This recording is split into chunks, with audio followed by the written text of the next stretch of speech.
ભાવનગર જિલ્લાના મહુવા તાલુકાના એક ગ્રામ્ય વિસ્તારમાં 55 વર્ષીય આધેડે આચરેલા દુષ્કર્મના બનાવમાં કોર્ટ દ્વારા આજીવન કેદની સજા ફટકારવામાં આવી છે।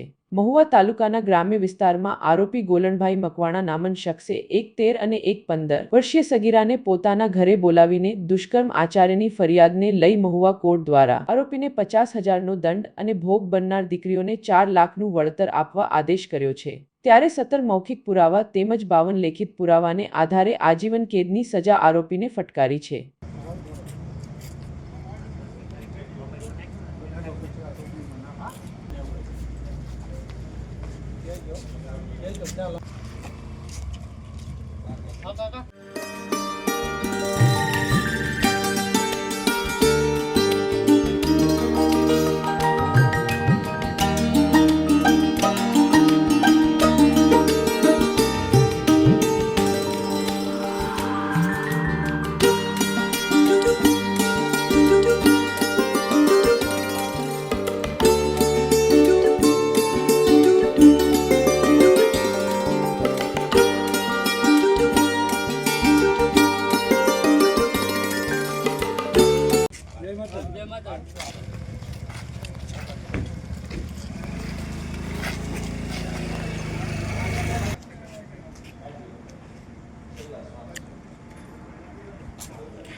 એડિશનલ ડિસ્ટ્રિક્ટ એન્ડ સેશન કોર્ટમાં સરકારી વકીલ તરીકે ફરજ બજાવું છું।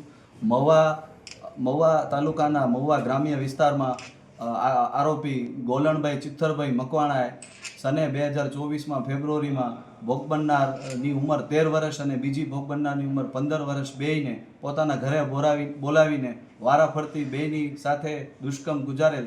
જે દુષ્કર્મનો કેસ ગ્રામ્ય મહુવા પોલીસ સ્ટેશનમાં નોંધાતા જે અંગેનો કેસ મહુવાના additional district and sessions court S Patil સાહેબમાં ચાલી જતા સરકાર તરફે મૌખિક પુરાવા 17 અને લેખિત પુરાવા 53થી સદર કેસ રજૂ કરવામાં આવ્યો। જે પુરાવાનું યોગ્ય મૂલ્યાંકન કરીને એસ પાટીલ સાહેબે બંને ભોગ બનનારને ₹4 લાખ પુનઃ વસવાટ માટેનો વળતરનો હુકમ કરેલ છે અને આરોપી ગોલણભાઈ ચિત્તરભાઈને નૈસર્ગિક મૃત્યુ થયા ત્યાં સુધીની સખત કેદની સજા